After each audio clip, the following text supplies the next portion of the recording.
Lockup டெத்துக்கு பொறுப்பேற்று காவல்துறை மந்திரியான முதல்வர் பதவி விலகணும், இல்லனா மக்கள் தகுந்த பாடம் கொடுப்பாங்க.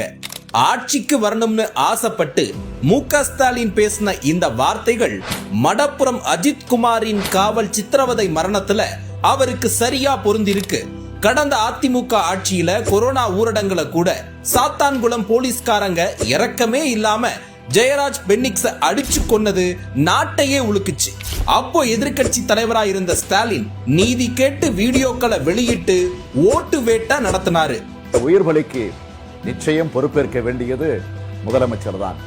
மக்கள் மன்றத்தால் அவர் விரைவில் தண்டிக்கப்படுவார். இந்த இருவருக்கு ஏற்பட்ட அநீதி என்னை தூங்க விடவில்லை. இவர்களின் குடும்பத்திற்கு ஏற்பட்டிருக்கும் அநீதியும் சோகமும் வார்த்தைகளால் அடக்க முடியாதவை.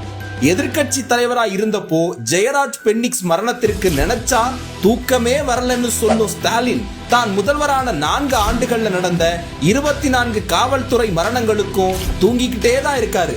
சாத்தான்குளம் போயிட்டு ஜெயராஜ் குடும்பத்தை நேர்ல பார்த்து நீதி கிடைக்கும் வரை நாங்கள் இருப்போம்னு சொன்ன கனிமொழி இப்போ எம்பியா இருக்காங்க. அப்படியே பின்னால போயிட்டு அதிமுக அரச கொலகார அரசுன்னு சொன்ன உதயநிதி இப்போ துணை முதல்வரா இருக்காரு. ஆனா நடந்ததுக்கு 5 ஆண்டுகளா நீதியும் கிடைக்கல. ஆட்சிக்கு வந்தும் லாக்அப் டெத்த நடக்காம தடுக்கவும் முடியல. 1 இல்ல 2 இல்ல 24 மரணங்கள்னு அதிகமாகிக்கிட்டே போயிட்டு இருக்கு. 24வதா 6 காவல்துறை அதிகாரிகளால அடித்து படுகொலை செய்யப்பட்டிருக்கும் அஜித்குமார் வரை ஸ்டாலினோட வாக்குறுதிகளை நம்பி சட்டம் ஒழுங்க ஒப்படைச்ச மக்கள் போலீஸ் கிட்ட அடி வாங்கி செத்ததுதான் மிச்சம். ஆட்சிக்கு வருவதற்காக எதையும் வாக்குறுதிகளா கொடுத்து ஏமாத்துற திமுகன்ற மன்னர் குடும்பம் இனி ஆட்சி பொறுப்புல நீடிக்க கூடாது என்பதுதான் மக்களோட விருப்பம்.